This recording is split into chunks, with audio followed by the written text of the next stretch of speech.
ফরিদপুরের আলফাডাঙ্গায় নবম শ্রেণীর এক ছাত্রীকে সামাজিক যোগাযোগ মাধ্যমে কুপ্রস্তাব, হয়রানি ও ব্ল্যাকমেইলের অভিযোগে এক শিক্ষকের দৃষ্টান্তমূলক শাস্তির দাবিতে ফুঁসে উঠেছে সাধারণ শিক্ষার্থী ও স্থানীয় সুধী সমাজ। অভিযুক্ত সহকারী শিক্ষক মোহাম্মদ নুরুদ্দোহা ওরফে সোহেলের বরখাস্ত ও কঠোর শাস্তির দাবিতে রোববার আলফাডাঙ্গা পৌর সদর বাজারে অনুষ্ঠিত হয় বিশাল বিক্ষোভ মিছিল ও প্রতিবাদ সমাবেশ। অভিযোগে বলা হয়, প্রাইভেট পড়ানোর সুযোগ নিয়ে ওই শিক্ষক দীর্ঘদিন ধরে শিক্ষার্থীকে আপত্তিকর বার্তা পাঠানো সহ নানাভাবে ভয়ভীতি দেখিয়ে আসছিলেন। আমাদের এক ছাত্রী ও প্রাইভেট পড়ে সোহেল মাস্টারের কাছে। উনি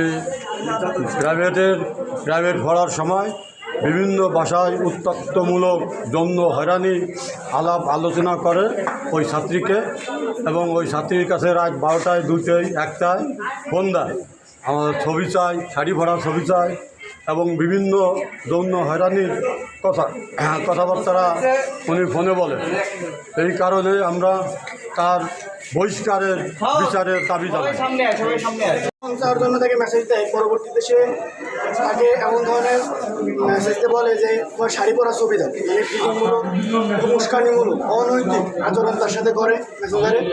এছাড়াও তার তো অন্য শিক্ষার্থীদের তথ্যগুলো জানা গেছে এই শিক্ষার্থীদের প্রতি বিভিন্নভাবে বিভিন্ন সময় বিভিন্ন অনৈতিক আচরণ করে।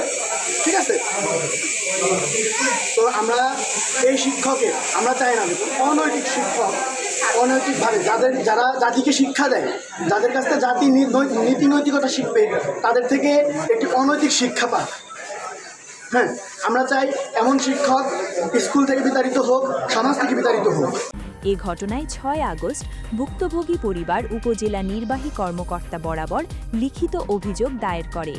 ঘটনাটি গুরুত্বের সঙ্গে তদন্ত করে আগামী 3 দিনের মধ্যে কার্যকর ব্যবস্থা নেওয়ার আশ্বাস দিয়েছেন আলফাডাঙ্গা উপজেলা নির্বাহী কর্মকর্তা মোহাম্মদ শাহনুর জামান।